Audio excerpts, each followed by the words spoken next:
Another favorite scenario for a conservation of momentum question is a billiards table. So sample 9-4 is going to discuss this.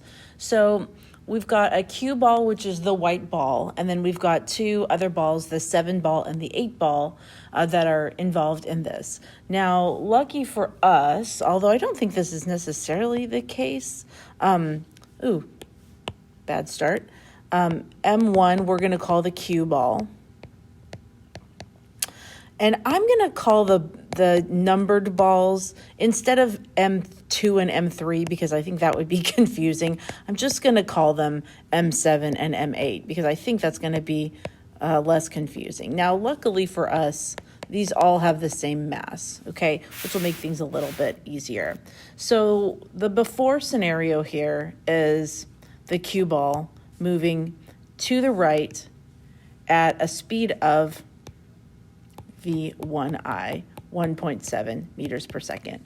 Now the 7 ball is here and the 8 ball is here. They're touching. So the goal apparently of this is to shoot the cue ball, to hit them in the center. The 7 ball, okay, and here's my after scenario. The cue ball is going to be at rest. My 7 ball is moving off in this direction. My 8 ball is moving off in this direction, I guess ostensibly so that they would go into the pockets, right? And we're told that from this center line, they're both deviating by 45 degrees. So that symmetry should be comforting for you at least, okay? So we're looking for the velocity of the 7 ball and the 8 ball immediately after the collision. And like I said, there's a lot of symmetry in this problem. And also we know that momentum must be conserved in both dimensions. So let's do this again, okay? For the x direction, all we have in the beginning situation is the cue ball moving to the right. So the momentum in the x direction initially is M1 V1I.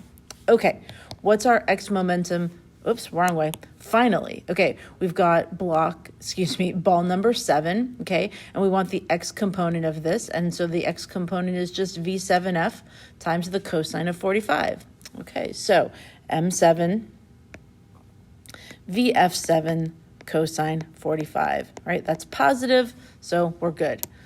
What about the 8 ball? Same thing, just the different quadrant here, but its cosine is still positive. So I can write plus M8 VF8 cosine 45. All right, that should make sense. There's some initial velocity, there's some initial momentum in the x direction, and there's some in the x direction after. Okay, what about the y direction? Now, the way we've set up this problem, there's no initial momentum in the y direction, which should lead you to realize that it's going to cancel out in the y dimension, but let's just start with a big fat 0, okay?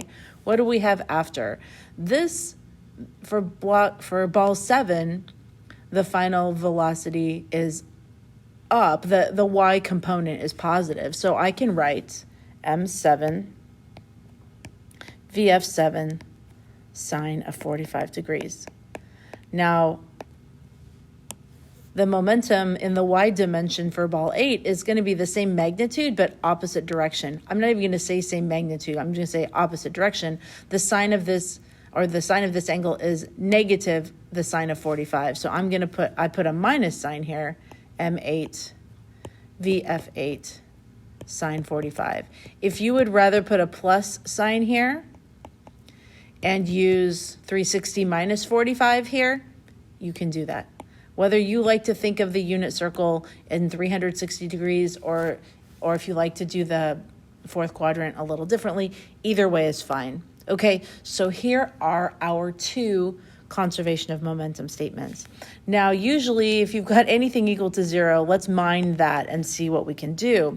Well, if these 2 are equal to 0, then that means that M7 VF7 sine 45 equals M8 VF8 sine 45. All right, so we use that symmetry there. We know that M7 and M8, the balls have the same mass. And we know that sine 45 is sine 45. So what does this tell us? It tells us that the final velocities are equal, which you possibly have figured out already due to the symmetry of the problem, but don't assume that before you move on, okay? So the final velocities are equal, which means we can go back to our x equation, and we know more than we thought we knew, okay? So what do I have in my x equation? m1 v1I equals, all right, let's just call this vf, because that'll eliminate a variable from my equation, right? M7, oh, I wrote a 2, close.